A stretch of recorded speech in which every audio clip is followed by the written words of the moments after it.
यार वैसे अजीब बात है कि सोशल मीडिया पर हम लोग अपनी फ़ौज के ख़िलाफ़, अपनी पाक फ़ौज के ख़िलाफ़ पोस्टें डालते हैं। तो मुझे लिटरली इतना दुख होता है कि यार ये पाक फ़ौज वही है जिसने पाकिस्तान को आज़ाद कराया। कोई सिपाही था या कोई अफ़सर था, अपनी जानें देकर शहीद होकर इस पाकिस्तान को आज़ाद कराया, हमें आज़ाद कराया, हम मुसलमानों को आज़ाद कराया। हमने फ़ौज की इज़्ज़त करना अपने बाप दादा परदादा से ही सीखी है और हम जानते हैं कि फ़ौज कितनी अहम है हमारे लिए। किसी ने भी अपने कदम पीछे नहीं किए, हर किसी ने बढ़ चढ़ कर जंग में हिस्सा लिया, बॉर्डर्स पर खड़े हुए और आज भी फ़ौज की भर्तियां जहां भी खुलती हैं, हर कोई अपनी जान का नजराना देने के लिए फ़ौज में भर्ती होना चाहता है इस मुल्क के खातिर। और इस मुल्क की बुनियादों में फ़ौज का खून जो है ना वो शामिल है और हम ये कभी नहीं भूल सकते हैं। और मुझे बहुत दुख होता है जो चंद लोग किसी शख्स की बातों में आकर ऐसे वर्गलाए गए हैं कि वो फ़ौज के ख़िलाफ़ बोलते हैं। यार पाकिस्तानी अवाम जो है ना पाक फ़ौज से इतनी मोहब्बत करती है कि दुनिया के किसी भी कोने में चले जाएं, किसी भी कोने में आप चले जाएं, उनकी अवाम अपनी फ़ौज से इतनी मोहब्बत नहीं करती होगी जितनी पाकिस्तानी फ़ौज से हमारी पाकिस्तानी अवाम मोहब्बत करती है।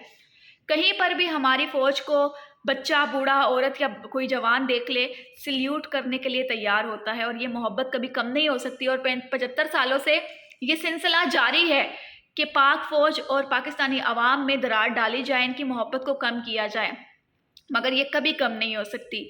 और ये सियासतदान मतलब सियासी मामलात में अपनी कुर्सी की खींचातानी के चक्कर में अगर आवाम को वर्गलाएंगे कि फ़ौज के ख़िलाफ़ बोलें, फ़ौज के ख़िलाफ़ बोलें, तो ये ऐसा बिल्कुल नहीं हो सकता, क्योंकि मोहब्बत फ़ौज से कभी कम नहीं हो सकती है और हमेशा पाकिस्तानी अवाम जो है वो फ़ौज से मोहब्बत करेगी।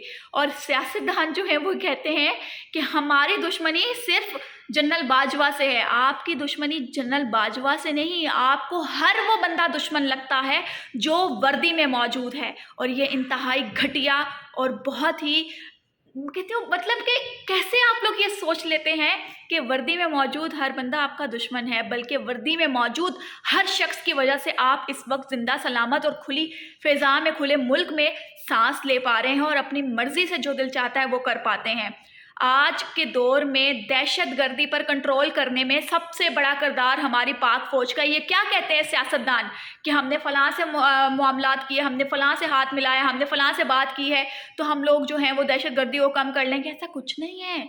ये सब जो कर रही है ये हमारी पाक फ़ौज कर रही है, हमारी हिफाजत हमारी पाक फ़ौज कर रही है। अगर मुल्क में दहशतगर्दी नहीं है तो इसकी जो वजह है वो सिर्फ हमारी पाक फ़ौज है।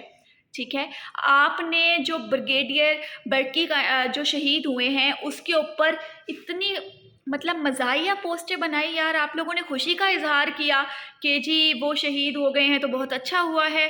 अस्तगफिरुल्लाह, मतलब लाइक आप इस चीज़ को देखें कि ब्रिगेडियर बर्की जो है वो हैं कौन थे।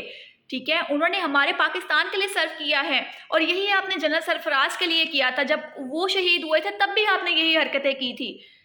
खुदारा बस कर दें। ये पाक फ़ौज जो है ना हमारे मुल्क की शान है, हम सब के लिए बहुत बड़ा प्राउड है हमारी पाक फ़ौज। आप हमारे पाकिस्तान को तो मतलब कि हर जगह पर जाके बदनाम कर चुके हैं। बस कर दें, अपनी ये ट्रेजेडीज़ बनाना बस कर दें, फेक अकाउंट्स बनाकर इस तरह की घटिया पोस्टें लगाना बस कर दें, खुदारा बस कर दें। ये इस अदारे के बारे में कुछ बोलना, इस अदारे के बारे में कुछ कहना, अपने बाप दादा से पूछिए कि फ़ौज क्या है, हमारी पाक आर्मी क्या है। वो बताएगी कि आखिरकार इन्होंने हमारे लिए क्या क्या किया है। कुर्सी की खींचातानी में आप ये मत भूलें कि किसकी इज्जत करनी है और किसकी नहीं। खुदारा।